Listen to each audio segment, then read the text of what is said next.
TCS ने अपने quarterly results के दौरान बायबैक की अनाउंसमेंट की। इसकी डेट्स अभी आना बची है, मगर कंपनी ने ये अनाउंस कर दिया है कि buyback issue size 18,000 crore rupees होगा और बायबैक प्राइस 4,500 रुपीस पर शेयर। तो अब आप सोच रहे होंगे कि आखिर बायबैक होता क्या है और क्या आपको टीसीएस बायबैक में पार्टिसिपेट करना चाहिए।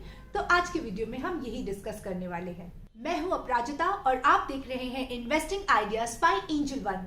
मगर इसके पहले कि हम आगे बढ़े, don't forget to subscribe to our YouTube channel and hit the bell icon, जैसे कि आपको हमारे सारे नए वीडियो अपडेट्स मिलते रहें।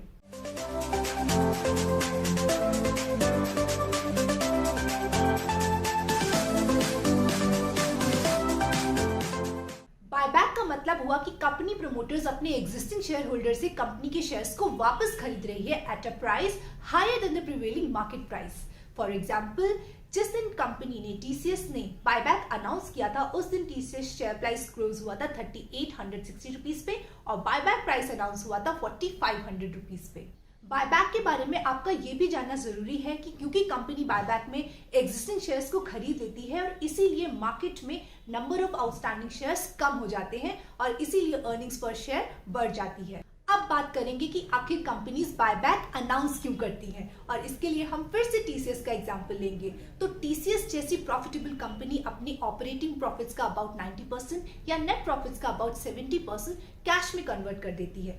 वैसे बेटर तो यही रहता है कि जो भी अर्न प्रॉफिट्स है आप उसको बिजनेस एक्सपेंशन में लगाइए, मगर टीसीएस जैसी कंपनी जिसने ऑलरेडी इतना सिग्निफिकेंट स्केल अचीव कर लिया है, वो ग्रोथ इनिशिएटिव्स लेने के बाद भी अपने पास सरप्लस कैश बचा हुआ पाती है।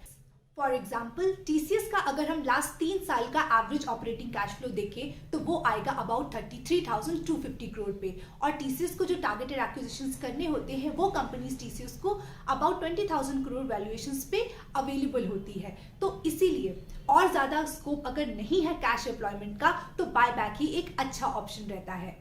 कभी कभी ऐसा भी होता है कि कंपनी का स्टॉक प्राइस अपनी इंट्रिंसिक वैल्यू यानी कि अपनी फेयर वैल्यू से काफी नीचे चला जाता है और इसीलिए कंपनी का मैनेजमेंट बायबैक लेकर के आता है to support the stock price.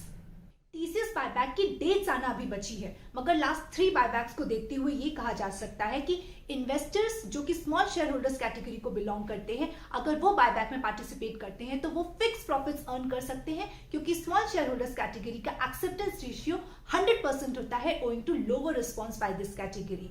So if you are a small shareholder with short-term horizon, then you may consider tendering your shares in the buyback.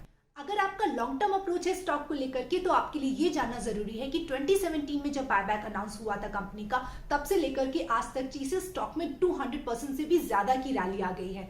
तो जिन इन्वेस्टर्स ने 2017 के बायबैक में अपने शेयर्स को सेल कर दिया था, दे missed out on this attractive stock rally.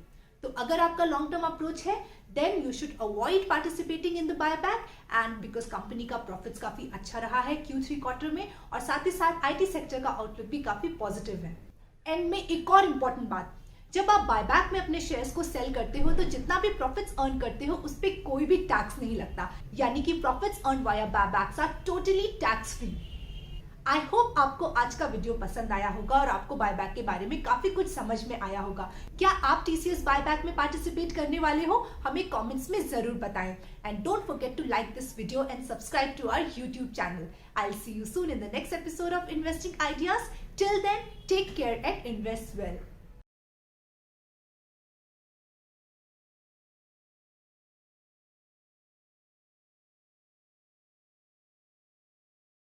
Investments in securities market are subject to market risks. Read all the related documents carefully before investing.